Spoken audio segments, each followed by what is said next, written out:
Welcome back. आप देख रहे हैं बनो अपना फाइनेंस मिनिस्टर और जी हाँ, एक ऐसा शो जहां पर हम हर एसेट क्लास पर बात करते हैं और अब बारी आती है सोने की। सोने का गोल्डन पीरियड कब तक चलेगा? जी हाँ, हम देख रहे हैं कीमतें जो है 90,000 के पार हो चुकी हैं। वैसे में बहुत सारे ख्याल लोगों के जहन में आ रहे हैं।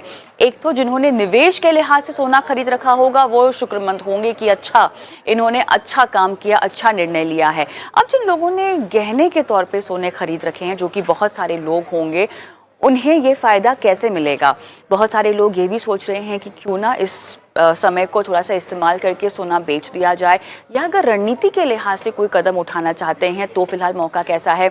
जो लोग लोन लेने में दिलचस्पी रखते हैं उन्हें फ़िलहाल गोल्ड लोन लेने में बहुत ज़्यादा रुचि फ़िलहाल दिखाई दे रही है। तो पूरा एक समीकरण समझते हैं। और हाल ही में मॉनिस्टा की एक रिपोर्ट भी आई है जहां पर ये बताया जा रहा है कि लगभग 38% सोना गिरने भी वाला है। तो अब इसमें से आपके लिए जानकारी क्या खास होने वाली है जो आप रणनीति के लिहाज से अपने पोर्टफोलियो में शामिल करेंगे? समझते हैं सब कुछ। Kunal Shah, commodity research head, Nirmal Bang मेरे साथ जुड़ गए हैं। Jatin Trivedi, VP research analyst, commodity currency, LKP securities. आप दोनों का स्वागत है।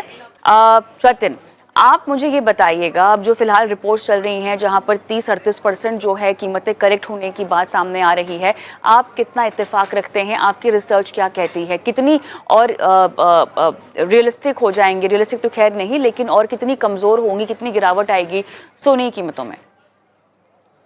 कविता, देखिए जी, गोल्ड का मार्केट जो है ना, ये अप्रैल मंथ में आपको एक बहुत बड़ा ट्रेंड जो है वो दिखाएगा।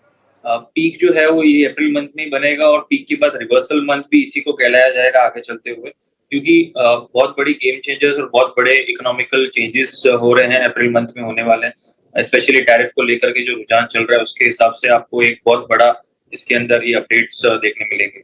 और जहां तक लेवल वाइज अगर मैं देखूं तो टेक्निकली 3150 एक बहुत बड़ा रेजिस्टेंस फॉर्मेशन मैंने मार्क किया हुआ था। पिछले 2 महीने से मैं इसी जोन का बार बार जिक्र करते आ रहा हूँ कि 3150 से लेकर 3200 एक बहुत बढ़िया बैरियर रहने वाला है कॉमेक्स गोल्ड के लिए।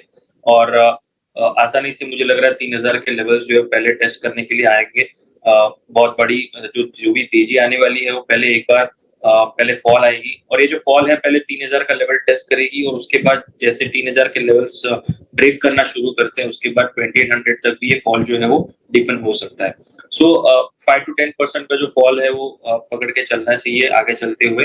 ये पहले एक इमीडिएट बेसिस पर होगा। आगे चल के जैसे इवेंट्स अनफोल्ड होंगे, जिस तरह से डेवलपमेंट्स होंगे, इकोनॉमिकल चेंजेस होंगे, कैसे अडेप्टेशन होता है ये टैरिफ्स का, रिटालिएशन कैसे होता है बाकी सभी एशियन कंट्रीज का, स्पेशली क्योंकि वेस्टर्न साइड से जो भी रेसिप्रोकल टैरिफ्स आने वाले हैं, एशियन कंट्रीज उसका कैसे रिटालिएशन करते हैं वो बहुत ज्यादा इंपॉर्टेंट हो जाएगा। सो मुझे लग रहा है कि इमीडिएट बेसिस पर थोड़ा सा प्रॉफिट टेकिंग जो है वो आएगा अप्रैल मंथ में आपको देखने मिलेगा। और घरेलू बाजार में अगर हम देखें तो 86,000 अराउंड अबाउट 85,000 एक बेस सपोर्ट पकड़ के चल रहा हूँ मैं। तो यहाँ तक के लेवल्स भी अगर आ जाते हैं तो वो बहुत ज्यादा सरप्राइजिंग नहीं होगा गोल्ड के लिए। थोड़ा सा इन्वेस्टर के लिहाज से मैं चाहती हूँ जतिन, हम एक गाइडेंस दे दें, उसके बाद मैं अगले सवाल की ओर बढ़ूंगी। इन्वेस्टर तो लगातार निवेश करता है, ठीक है जतिन, वो तो जल्दी प्रॉफिट बुक करता नहीं है, और उसको हालांकि ऐसा मैं नहीं कह सकती कि शॉर्ट टर्म ट्रेंड से कोई इम्पैक्ट नहीं होता। हर किसी को लगता है कि अरे शॉर्ट टर्म में इतना पैसा, इतना मुनाफा हो रहा है तो क्यों ना बुक कर ले। लेकिन वो लोग जो कि रुकना चाहते हैं, लंबा रहना चाहते हैं, फिलहाल नया पैसा डालने के लिए रुकना चाहिए? जो लेवल्स आपने बताए 86-87,000 के आसपास, क्या उनका आने का वेट करें नया निवेश करने के लिए? डेफिनेटली जिन्होंने इन्वेस्ट किया हुआ है वो हायर लेवल्स पे बहुत ज्यादा एग्रेसिवली निवेश तो नहीं करना चाहिए, क्योंकि ऑलरेडी पिछले एक साल में इतनी बड़ी बढ़त जो आपको देखने मिल रही है। और इनफैक्ट पिछले 3 से 4 साल की भी अगर हम बढ़त की बात कर लें तो 50,000 से लेके एक 90,000 की रैली जो पैंडेमिक से हमने देखी है, एक बहुत ही स्विफ्ट और बहुत ही ट्रेंड बेस्ड रैली रही है ये इसके अंदर। सो यहाँ पर हायर लेवल्स पे एक्यूमुलेशन और करना ये भी डेफिनेटली एडवाइजेबल नहीं रहता है। डिप का तो जरूर वेट करना चाहिए, जो भी अगर एडेड उसके अंदर करना चाहते हैं इंक्लूजन जो है वो। लेकिन क्योंकि अनसर्टेनिटी का माहौल है, इसीलिए क्या है कि पोर्टफोलियो में से पूरा चंक जो है वो खाली नहीं करना है। Take my words again clearly कि पोर्टफोलियो में से गोल्ड का जो अलोकेशन जितना रहता है आपका, उसको पूरी तरह से तो खाली बिल्कुल भी नहीं करना है। ऐसा नहीं है कि गोल्ड यहाँ से पूरी तरह से यहाँ से नेगेटिव हो जाता है और इसके अंदर आपको रिटर्न्स जो जनरेट होने बंद हो जाएंगे। एक एसेट क्लास के हिसाब से आपके अंदर पोर्टफोलियो के अंदर गोल्ड एक बहुत ही इंपॉर्टेंट एसेट है, वो जरूर रहना भी चाहिए। और लॉन्गर टर्म होराइजन से अगर हम देखने जाएंगे तो ये एक एसेट ऐसा रहा है कि जब अनसर्टेनिटी जैसे वर्ड्स मार्केट में क्रिएट होते हैं तब ये आपको सर्टेनिटी वाला एक एसेट प्रॉफिटेबल देता है। सो डेफिनेटली ये जो काउंटर हेज है इसके लिहाज से गोल्ड जो आपके पोर्टफोलियो में हमेशा रहना चाहिए। अपॉर्चुनिटी वाइज उसको देखने की जरूरत है, लेवल वाइज देखने की जरूरत है। अभी फिलहाल जो एक हाई प्रायोरिटी वाला जो एनवायरनमेंट चल रही है इकोनॉमिकली, इस एनवायरनमेंट में गोल्ड को थोड़ा सा यहाँ से प्रॉफिट बुकिंग के दौर में देखना है। और जब एक एक्यूमुलेशन लेवल मिलता है तब उसके अंदर एडेड फंड्स और ऐड करने की जरूरत है, ना कि अभी फिलहाल हाई रेट्स पे एक्यूमुलेट करना है। इसलिए मैं बोल रहा हूँ कि वेट करना है, जब लोअर लेवल्स मिलते हैं डेफिनेटली हमारे माध्यम से आप लोगों को इसकी अपडेट भी मिलती रहेंगी कि अब अच्छे बेहतरीन लेवल्स मिल चुके हैं लॉन्गर टर्म होराइजन से जिनको बाय करना है। तो उस हिसाब से अभी फिलहाल वेट करें जिनको बाय करना है। और प्रॉफिट बुकिंग जो है वो एडवाइजेबल है, 50 to 50% अपना प्रॉफिट बुक करना जरूरी रहेगा यहाँ पर पोर्टफोलियो वाइज। ऑलराइट, चलिए तो शॉर्ट टर्म लॉन्ग टर्म रणनीति के लिहाज से तो आप इन पर अमल कर सकते हैं। जतिन ये बताइएगा, आजकल डिजिटल गोल्ड को लेकर बहुत ज़्यादा बोलबाला है। हम जब भी सोने में निवेश के विकल्पों की बात करते हैं जतिन, तो गोल्ड फंड्स का जिक्र होता है, यहाँ पर ETFs का जिक्र होता है। डिजिटल गोल्ड आजकल सबसे ज़्यादा पसंदीदा, बिकॉज आजकल हम सब बहुत ऑनलाइन शॉपिंग करते हैं, तो आजकल सोना खरीदना भी बिल्कुल ऑनलाइन जो है लोग प्रेफर कर रहे हैं। आप इस माध्यम को या इस निवेश के विकल्प को कैसा समझते हैं? नहीं, डेफिनेटली कविता जी, ये जो स्कीम बोल लीजिए या ये जो तरीका बोल लीजिए गोल्ड को एक्यूमुलेट करने का या बाइंग का जो एक तरीका है ऑनलाइन, एक फास्ट एंड वेरी स्विफ्ट तरीका है, जिसकी वजह से एक गेम चेंजर रहा है इंडियन मार्केट्स के लिए।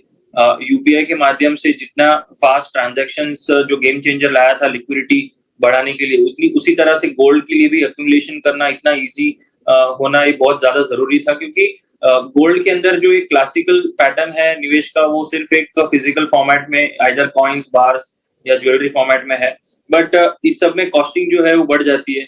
और डिजिटल गोल्ड जो है ये ऐसा फॉर्मेट है जहां पर आपकी कॉस्टिंग जो है वो बहुत ही ऑलमोस्ट नेक्स्ट टू जीरो रह जाती है।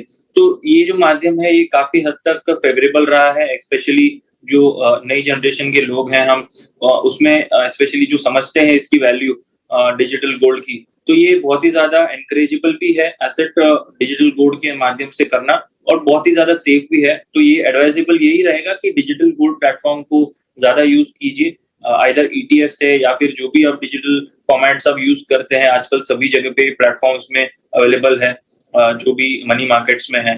तो I think this is much needed move which should be carried on, और इसको एनकरेज भी करना चाहिए सभी माध्यम से कि डिजिटल गोल्ड जो एक्यूमुलेशन बहुत ही इजीली कर सकते हो।